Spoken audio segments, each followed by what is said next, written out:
PC Council Live.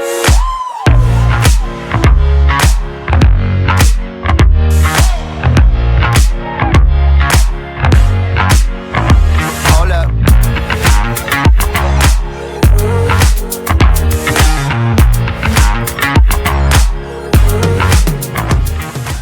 Welcome to P Council Live, the legal technology and transformation podcast powered by Practice League. I'm Rohan Khanna, your host for today. In our last podcast, we discussed the different scenarios to consider when choosing the right tool for contract automation. But today, we want to take it a step further and talk about CLM readiness, something that we feel doesn't get enough attention. I mean, the significance of preparedness, frankly, cannot be overstated. And to help us understand that better, we have none other than Lucy Bassli herself. Lucy is an attorney and the founder of Innerlaw Group. She's a CLM consultant and legal advisor for efficient legal operations and commercial contracting. Lucy is a highly sought after legal industry expert working with corporate legal departments on modernizing legal service delivery and automation. She's the author of the acclaimed CLM Simplified, Efficient Contracting for Law Departments, and The Simple Guide to Legal Innovation. Basics every lawyer should know. Lucy is based outside Seattle, Washington, and loves sharing her knowledge of contracting and legal operations. Hi, Lucy. A very good morning to you. Hi there. Thank you so much for having me. You're most welcome. Lucy, frankly, we are very thrilled to have you on this podcast. I mean, like you, we love everything about contracts and innovation. And therefore, it's very encouraging to see a growing demand for contract automation solutions, especially CLMs, which has only accelerated in recent times. So, I mean, let's start with that. I mean, what is a CLM? And as per you, what factors led to this surge in demand? Sure. Well, here's my favorite part of discussing CLM is really stepping back and clarifying that CLM, while it's become synonymous with the technology itself, CLM is actually it is the entire combination of people, process, and tools that go into managing this really complicated life cycle. A contract, right, it's born somewhere, and it then travels places, and people touch it and do things with it, and then at some point it's signed and laid to rest. Oftentimes never to be touched again, but oftentimes touched quite a bit. So it is really this ongoing set of processes, and I think there's been a bit of an oversimplification when everybody immediately jumps to technology. And that's a bit of how do I put it? It's a bit of a disservice to the end users of all of these technology solutions, because oftentimes, as we're going to discuss in more detail, not everybody's ready for the technology. So CLM itself is a complex combination of people, process, and tools, all related to contracting. That's the short answer. But to maybe go to your second question, Ron, about this explosion in CLM technology, it's interesting. I don't have an answer for why it suddenly happened. I think we can all take guesses. I mean, I think this was a sleeping giant in many ways.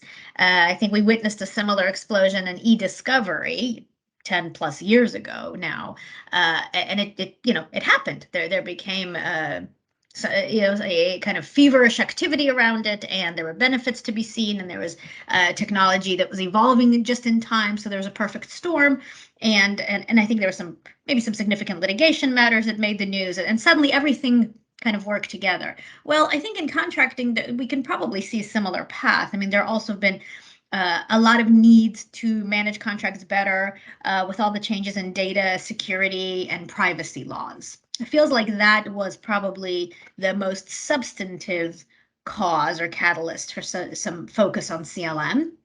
And then combined together with really legal tech being a sleeping giant, as we know, an industry that's been largely undisturbed, except or undisrupted, I should say, except for e-discovery, as I mentioned. So those, kind of natural factors came together, and then there seems to have been found a surplus of venture capital money that has been looking for a home. Absolutely. So I think that investment fueled this market frenzy, and so it's this combination, and a chicken and egg. I don't know what came first. Was there a very big drive and demand suddenly? Really, I mean, we've been struggling with contracting for 2 decades in most corporate settings, but that ongoing need, the venture capital focus back on the legal industry, the changes in laws and regulations that required suddenly a lot of attention to a lot of contracts across some very big companies seems to have all come together. Plus, coupled, I think, frankly, with an explosion in or evolution of the legal operations function. And so there were suddenly people that were coming together and sharing ideas and thoughts and best practices, and those professionals that were really a growing community of legal operations professionals also shed some light on the need in contract. So not an easy answer, but certainly a combination of factors, I would say. Absolutely. I mean, I agree. It's not an easy answer for sure. I mean, it's a perfect storm, as you said, and I guess in some ways, our work is reflective of our life in general. So we're seeing technology becoming a part of everyday life. We're getting so used to our phones, our laptops. I mean, besides contracts, I mean, I don't see I use paper for anything else. I mean, paper is becoming redundant in a normal life. And I guess that's reflecting in our work as well. And as you correctly pointed out, I mean, the VCs, we're talking about other elements. I mean, legal technology in general, uh, being at the forefront now after fintech has been good signs. And, while this demand is good, do you think many users or new users underestimate the challenges they may experience during implementations, and are they really prepared for what's to come? Maybe because I once read users of a very large, well-known solution reported difficulties with implementations and upgrades. I mean, the clients primarily indicated differences between how the projects were initially scoped and then the implementation efforts that are actually required for it. So there was a huge gap. So, what are your thoughts on this? I think this goes to the crux of our conversation is readiness. I mean, it's one thing to want and be excited about technology and even implement it, but then what? And what we're seeing is right now a lot of unhappy customers, a lot of, I don't want to say failed implementations, because implementation, if that's the success itself, then sure, there are implementations, meaning systems go live, but adoption, use, consumption, expansion, is really, really quite low. Those are numbers that actually are very hard to find. Not surprisingly, tech providers don't want to share those. Nobody has openly discussed, renewals and an expansion of use cases and users and all that good data that I would love to see. I think look, it takes two to tango. I'm not going to point fingers at either side. Readiness is a joint responsibility, right? When you have taken on the responsibility of sharing a piece of technology, as we see more and more tech companies being held responsible and accountable for their solutions, it isn't just selling that magic button. And once the sale is complete, that's the first big parade and party, and then implementation goes live, and that's the next big parade, and then the tech providers are oftentimes nowhere to be found when the customer's having challenges and problems. So it takes two to tango. On the technology side, there's some things we'll talk about in a minute on what I think that the tech companies can do. But then let's talk, in-house, the buyer. Buyer beware. That is something we learn in law school, first year of law school, and in almost every U.S. law school that I think exists. Buyer beware. When you are buying something, you need to know how to use it, what it is it fit for purpose? And that's getting skipped, unfortunately, because of all that activity that we talked about and the excitement around CLM tech. There's money being thrown at it. There are budgets being allocated. Legal departments are excited just because they're getting some attention from the COO and the CFO and the CIO of their companies, because they desperately need the help. And these technology companies seem to, be coming with that answer. We're here to help you. You need help. Here we are. But there is so much more that needs to be done there. The reason I think this is it's uniquely challenging in CLM, and yes, it's my favorite topic, so I'm going to try to not be overly excited about it, making it sound special. But what makes it a little bit special, I think, is that it is truly a combination of legal and operations. It's a piece of technology that lives right at the intersection of lawyering. Lawyers value the big reason that we have jobs and go to law school, and the substantive, brain work that we like to do, and efficiencies and speed and business opportunity and business advancement and enabling the business. And so it's a sometimes a conflict.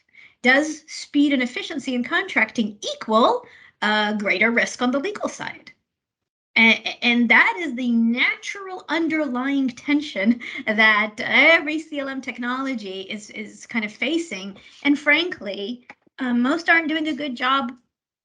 Not just addressing it, sorry, but most of them aren't doing a good job even really recognizing it, hearing it, being empathetic to it, understanding the shoes of the in-house legal team, the corporate legal team that's buying their system. So it takes two to tango. I think there's some responsibilities on both sides. And if I may, I think, Rowan, or I'll let you correct me if I'm wrong, but I think your next related question is going to be, well, what should the legal tech companies be doing? What should Absolutely. Okay. Right. Yeah. And I don't want to steal your thunder, but I know I hinted to it and you had alluded to it earlier as well. So let's talk about, a couple of things that I have on my radar for what might help. And some of the companies that I've talked with, I'm fortunate in that I sit in the middle and see both sides, and I'm tech agnostic in my consulting practice. We work with corporate law departments and whatever technology they choose. So I also always want to be very, very open about that. I don't care what the actual system is or which system. I think the system providers need to do a couple of things. One, as a solution provider, they need to have a better understanding of the processes that their system is fitting into inside that company or that legal department. Usually it's broader than the legal department, as we know. What I'm seeing is sales professionals at these companies that really have very, very little knowledge about the contracting lifecycle itself, about even the structure of a corporate legal department and where it fits in the company, about the users, their accountabilities, their definitions of success, not to mention just contracts. Understanding a little bit about what goes on inside of a contract and the four corners of the document, as well as how it lives inside of their prospective customer, is critical. So what I see is a disconnect between the sales professionals and the potential customers that they're trying to acquire. There's simply a mismatch of taxonomy and the conversation. It's clear to me these are people from different worlds that are trying to have a conversation. That's a very important point you mentioned. I mean, so if we go to the history of the contract management systems, we realize, I mean, legal CLM is relatively newer concept. I mean, contract management systems have been there, but I think predominantly, I mean, the legacy tools were focusing more on procurement or sales. I mean, buy side, sell side. I mean, there were separate systems for both. But I guess in the last few years, people have realized contracts are not just about buying and selling. There's a whole legal aspect to it. It's a very complicated process. As you mentioned, CLM is not just about tools. It's an entire process in itself. So I'm assuming that's where the disconnect lies, because there are some tools that, or I mean, say, I wouldn't blame them, but products are coming in from directions of sales, procurement, and suddenly they're realizing they're talking to legal teams where maybe they do not have the right set of understanding. Does that happen in your experience a lot? Well, that's exactly what's happening. There is definitely a growth of there's kind of the pre-existing CLM products that were around before this craze. We know some of those big names and players. They've been around for a while. They're probably all exhausted going, oh my God, we've been trying to do this for over a decade. And now everybody is a CLM tech company. But you're right. They had a very much a business goal, a business focus in their product. It was for more effective and efficient procurement or less so, but sometimes on the sales and revenue generating side, right? It was truly about contract management, which is a business function. I'll be the first to argue and Correct. push any legal team to stay out of contract management. Contract negotiation, contract review, those are all things legal plays a role in, but please not contract management. Now, some do. They're either over-functioning or they're filling a gap or there's a lack of trust or there's a million reasons why that can happen, but that is definitely not the best practice. So there's an argument to be made that some of those, maybe older, more, let's call them more stable or more mature CLM tech providers, right? They had that business focus in mind. Now with that, they really weren't doing a good job of helping integrate that legal function, because legal tends to act special. In a corporate setting, legal tends to act special. They're one of the few departments that can simply put a stop, a halt to business, intentionally or unintentionally. I don't know which one's worse, but they can really stop the business. So yes, there's a really interesting point to be made there on that evolution of CLM tech, starting from a business focus, and now what we've seen in the last few years, again, coupled with the growth of the legal operations functions, which brought attention to the legal department needing newer, better systems, and the legal regulatory requirements that touch contracts, suddenly created a bit of a new customer or a new prospective target for the CLM tech companies. And they have to use different words. They have to use different words. They have to use different concepts. The features have to function a little bit differently. And that there is definitely an evolution, I think, happening there as well with what CLM was before this frenzy and where it's evolving. And I don't think we know yet. I think the next few years are going to be fascinating. I think in the next 5 years, there will be a ton of acquisitions.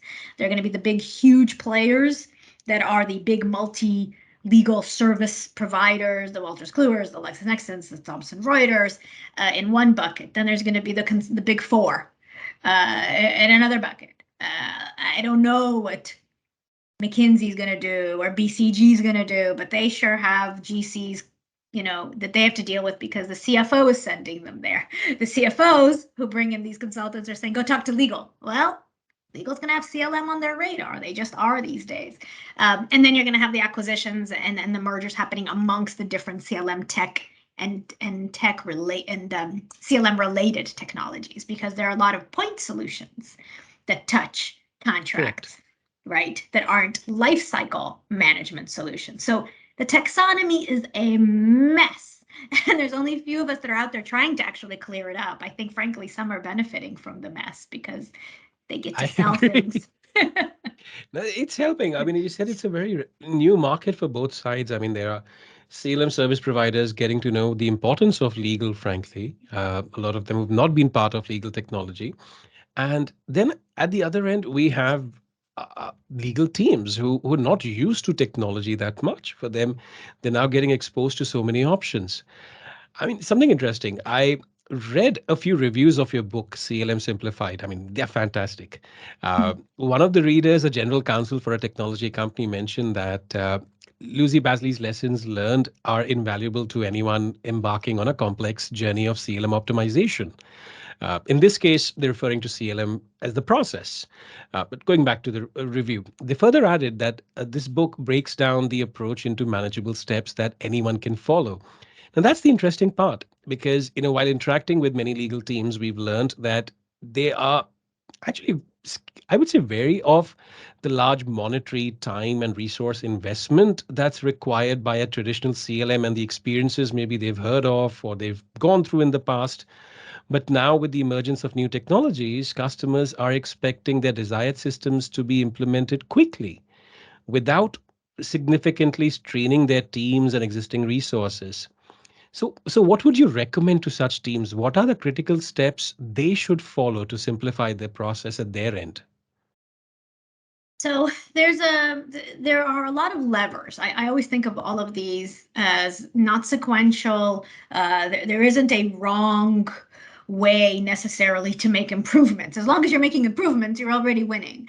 I think most legal teams they're just a bit trapped in this volume of work. It's this never-ending tidal wave of contract work that doesn't end, and it's very hard to stop and make some changes. So a couple of tips I would recommend that anybody can do tomorrow. And maybe there is one that comes before the rest, and then the rest are levers that you can pull in at different points and different times. But the first thing that I think every legal department needs to do is really question and maybe redefine the types of contracts that they are involved in. That's the first, I think, step to recovery, if I may, for those who have an ailment of contracting. Legal overfunctions in many ways, and in many departments is doing things that are well beyond really what they were brought into the company to do. These are often expensive resources, and they're spending their time on things like chasing signatures. Did that ever get signed? I don't know. Who's got it? Who's signing? Where's the signer? That is a crazy, terrible misuse of an attorney's time. So I would say first step, understand what the legal department should be reviewing. Make a decision. Take some smart risks and write it down. Create a policy. Policy is a big word. It all depends on the culture of the company, what that word might mean. Call it a guide, call it it doesn't matter what you call it, but have an opinion and have a firm position on what legal should and shouldn't do. So that really is, I would say, sequentially the first step. Like an SOP for please, them. Go ahead. Like an SOP, a standard operating procedure for them? Standard operating procedures, absolutely. Now, you and I know what that means. 95% of the attorneys in a law department are going to say, what? You're calling my day job an SOP? That's already part of the cultural challenges we have with law departments and lawyers, acting like it's a specialized art when some of it is operational. But I absolutely agree with you. Yes, write something down. Call it something to say, this is what legal, these are contracts legal wants to be involved in, or do the reverse. These are contracts legal doesn't have to be involved in. So you could be kind of on a proactive or a reactive policy statement, however works for the culture of the company. Then from there, this is where you have different levers. So if we go back to, was it the 80s or the 90s, and the DJs had all those little dials they would move up and down when they were doing the music at a party. I never understood how they had like 20 different dials and levers, but I think that's what we have in CLM. So the key ones that a law departments can immediately focus in on are, of course, templates. Well, what contract templates do they have for use in their own department? If you have more than 3 lawyers, you're going to have 20 different versions of the same NDA.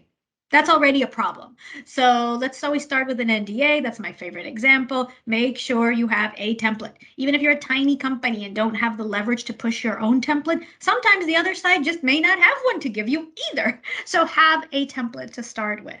Now, can that template be used by the business? Even better. Now you have a template that can also be handed to the business to use without legal's involvement. Wonderful. You've just conquered 2 problems with one small, hopefully 3-page document. It just needs a little time to be written. So templates are one thing. The next thing is then a playbook or a negotiation guide related to that template. I hear the word playbook now used a lot. Lots and lots of use of that. Another area where we need some taxonomy. I'm going to be very specific intentionally, and I'm calling it a negotiation guide. So if you've created a template that can be used by the business, let's help the business not just fill in the name and the signing date, but maybe the business can also be enabled and empowered to negotiate a few concepts. So now a negotiation guide, that is a next lever that legal departments can pull to get themselves out of this never-ending volume of work. Together with those 2 things, also very helpful is a roles and responsibilities matrix. Once you have that initial policy statement or operating procedure, there needs to be an understanding across the business and certainly the leadership across the C-suite of who's accountable for certain parts of a contracting lifecycle. For example, signature. Let's put that into a roles and responsibilities matrix. It could be part of the policy, it doesn't have to be part of the policy, but getting that high-level understanding, even starting the conversations across the C-suite about contracting, they're often the lifeline of the business. yet they're perceived as this annoying stumbling block, but they're not. Contracts are the vehicle by which companies make money and spend it, by the way. So roles and responsibilities matrix, that's another, connected piece to all of this. And then, of course, we have technology. But to me, the technology is the automation and the expediting of these various things we discussed, right? Whether it's template creation or access to templates or the workflow, pushing it to the right people based on a roles and responsibilities matrix. That automation comes, last, hopefully. And you've done some of these things already to enable and empower. But the first step is legal has to get out of doing some of the contracts that really are just not a valuable use of their time. And that's just a hard fact that everybody has to look in the mirror and make some difficult choices. Absolutely. I mean, at one point, we have to understand how much work is in causing a problem. I mean, for example, as you mentioned, these are very important points. I mean, policy, template, playbook, the matrix. And at times, people may not realize this is not an ongoing exercise. This might be a one-time exercise. And once you have done this, you are going to be reaping rewards for years to come. For people who join later on, how simple work will be for them. And at some point, you'll be reducing the volumes of work that you handle on a day-to-day basis. You can smartly use technology to do the grunt work and focus more on the decision-making aspects, I would say the subject matter part of contracting rather than the manual work, which I'm sure nobody any which ways likes. So it's a one-time requirement, I'm sure. And with technology being incorporated, all these elements later on, as you said, I mean, can just be quickly, neatly tied up and eliminated for the long-term future. Now, one thing that I wanted to check up, because we're making changes in policies, we are introducing playbooks. Uh, I'm assuming legal teams are doing this for other parts as well of their department, besides contracts, for matters, for intellectual properties, the legal operations in general. So, do you think CLM should be part of their larger legal operation strategy, or should it be outside as a separate domain? Oh, that's a tough one. It's a good one. It's kind of a spicy topic that I find myself opining on regularly because I kind of lived that world. My operations experience grew out of contracting. I'm a commercial transactions lawyer, and realized over my course of my 13 years at Microsoft doing this, wow, there's certainly an operational aspect to my job, and I loved it. And so I really, dove in deep there. And then adopted other parts of the legal operations function, and ran a broader portfolio beyond CLM at Microsoft, and then did the same at Snowflake for a short period. So it's interesting you ask that. The skill set of a legal operations professional can be quite varied.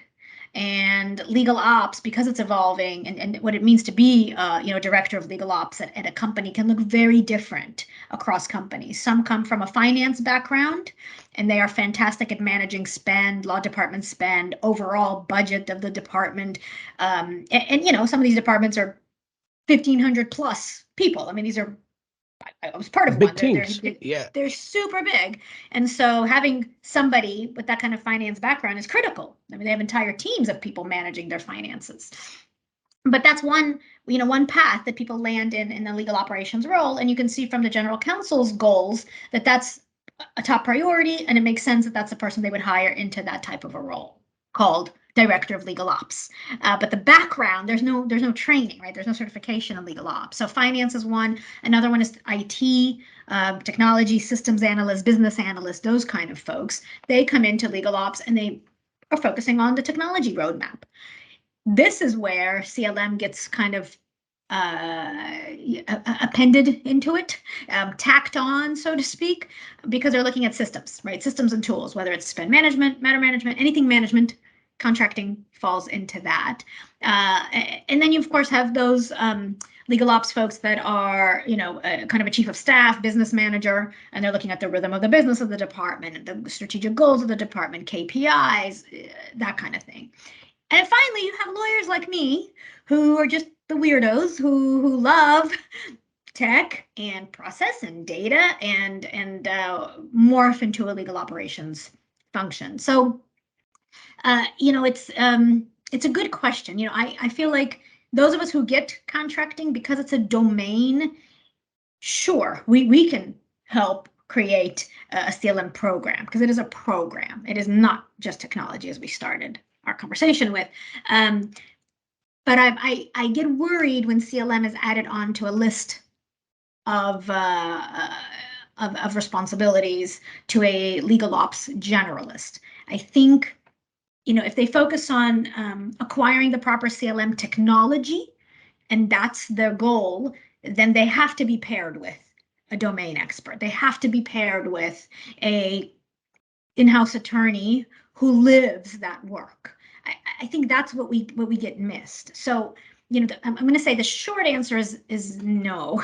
CLM should not be tacked on to a legal operations function unless that legal ops leader either has or has somebody on their team who has practiced in the commercial contracting area. And I do say practice because in the US, that's a very specific designation of what it means to practice law. And our line is very, very, very dark and thick as opposed to other jurisdictions.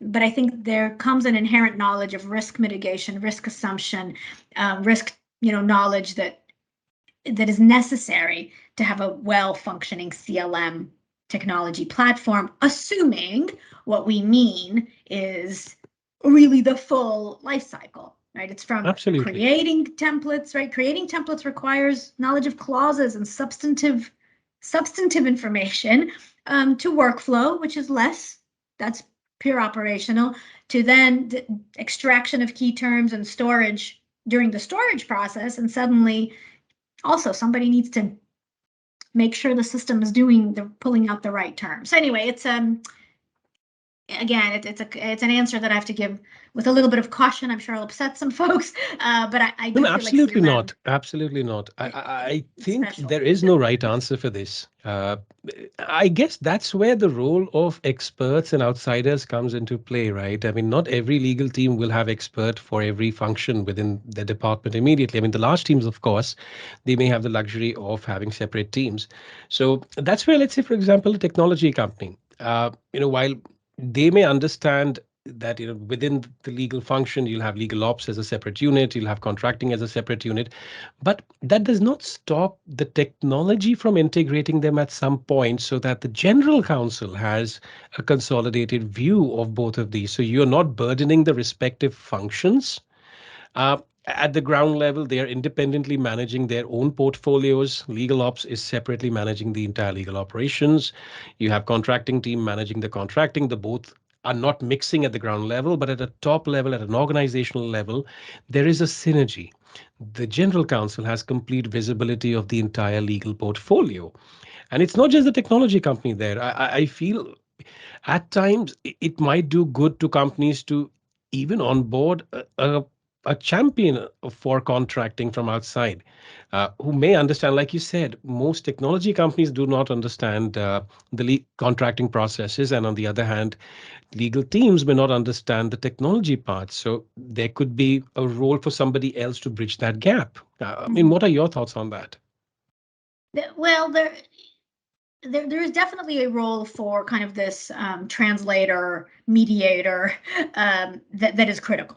So whether that person sits in the legal ops team or in an IT team, right? I don't know if it matters as long as that function, that role exists, which is why it is a cautious answer of whether CLM should be part of legal ops. It can be. Like I said, if the goal is to manage a technology portfolio and one of those pieces of technology procured by the legal department is a CLM system, then sure, that business analyst or systems analyst or system admin should be in a legal ops team, no doubt. But the ability to translate the business requirements or the needs of those attorneys and the legal teams that are going to be using the system, translating those to technology, that's not something everybody can do. That is a tough one, right? Because Absolutely. Yeah, I'll use my favorite example, the word template.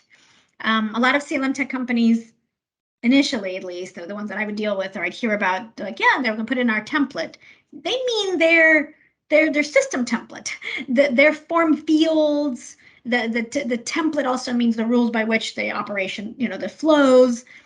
They don't mean a Word document, contract template. And I'm using I know we're not on video, but the fingers, right, of the four corners of a contract. And so that was the first sign where I realized, oh my goodness, what a complete mismatch. So yeah, somebody needs to translate. Definitely. Absolutely. And I think that's another area. I mean, so if I go back, I mean, step back to, the contracting department as well. I mean, so if I go outside the legal operations domain for now, um, one other thing we've observed at times is expectations when it comes to readiness. So, for example, I mean, as a legal department or contracting department, I, is it how important is it to realize what are your pertinent challenges? Why are you really opting for a CLM? Because I've seen oftentimes during the evaluation process, I mean, teams do get swayed away by marketing that technology companies have. We have these hundreds of features. You start comparing products on features maybe you would not even use, and suddenly you're in a situation where you have a massive implementation on your hands. You only wanted to utilize maybe a contract repository, or you wanted e-signing capabilities with that repository. But now you're talking about AI, you're talking about machine learning, you have blockchain, and you have so many things at your end, and that implementation just goes on and on and on. And how often does that happen? Yes. It happens often that there's a mismatch of the goals, the problems that are trying to be solved, and the technology that is actually procured. So, you're hitting on kind of another core crux where it takes two to tango. Matching the problem to be solved with the solution, that's why it's called a solution, that's just not happening. And I think everything's being thrown into the CLM bucket. And what you just described, yeah, blockchain, that's not CLM technology. Frankly, artificial intelligence is like becoming a piece of it, but it's an enabler. But I have clients come to me going, yeah, what about AI? I want to buy a system with AI. I need AI. What are you talking about? So it's there's a mismatch, and that's where, again, tech companies really need to be able to say, hey, I don't think we're the right solution for you, or Correct.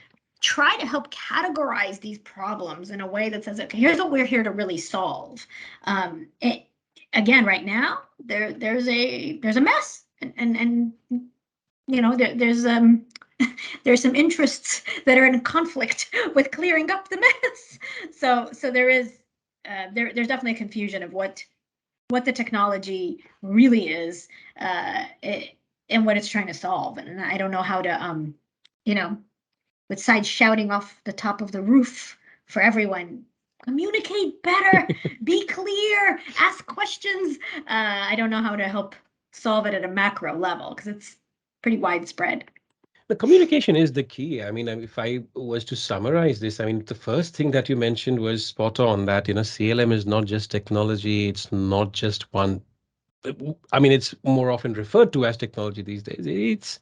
It's the entire process, and it has to start at the ground level. Like you said, you have to start making notes. You have to prepare for things right at the start. I mean, what changes are you going to make? And based on that, you would automatically know what you need. And then you go out in the market, you take help of experts or anything if you need, that is, and look at criteria that you've already identified, you've already documented it. So it's very difficult for you to now go wrong because the process, the definitions are already in place before you go out. So I think the crux of it was exactly what you've mentioned right at the start. Well, what's interesting is, you make a very healthy assumption, is that the requirements were clear and written down. You said written down, right? It's, I don't want to say shocking anymore. I'm no longer shocked. It is expected that teams are buying CLM systems without actually having gone through a requirements gathering exercise. Very little is written down. What's written down are more like hopes right? Wishes, they are not written down in a requirements document that can then be submitted as part of an RFP, and used for conversation and buying. It's a big miss. It's a huge gap right now. And again, tech companies have a little responsibility there to say, Correct. show me your requirements. Actually, show me. Don't talk to me about them, show me. And if they can't, then offer to spend the time to gather requirements. Sit with your prospect and make sure the requirements match, or else at the end, the system won't be perceived as successful either. And then there's reputation risks, lawsuits we're seeing. I mean, there's a lot that's happening. So yeah, requirements are a core key step for system planning, selection, implementation, everything.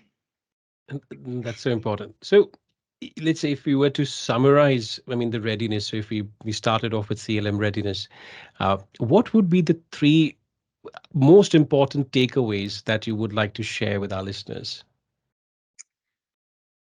Or Number 3 or one, anything. Yeah. Sure. No, you have to limit me, or else the podcast will be a 4-hour podcast. We need top 3 things, top 3 considerations. Number 1, identify and prioritize the problems to be solved. The actual problems and the pain points, list those out. Once you have the top pain point, from there, craft requirements. Interview internal people, stakeholders, who's going to be touching and living in this system, but write down the requirements. The requirements can be long. These are wish lists, but the wish lists have to be actionable and automatable. Let's make sure the requirements gathering is facilitated by somebody who has experience with systems implementations or product, solutioning, that kind of a function. And then the third is change management planning. Get your stakeholders ready psychologically, get your champions aligned, get your stakeholders, your leaders on board with the fact that change is coming. They don't need to know the nuances and the details, but everybody has to be ready for change, and that's top down. So top 3 things: 1, understand your pain points and prioritize them. 2, gather and write down detailed technology requirements with the help of somebody who's done that before. And 3, change. Get ready for changes by getting the right sponsors and stakeholders identified. Perfect. I think I couldn't agree more with that. And I guess that's all the time, unfortunately, we had today. This was a very engaging discussion, Lucy, with many valuable suggestions. We really thank you so much for your time. It was a pleasure to have you with us. Thank you so much for having me. I really appreciate it. You're most welcome. And thank you to all our listeners. If you'd like to learn more about contracts or other aspects of legal technology, then please join our group, Legal Technology and Transformation, on LinkedIn.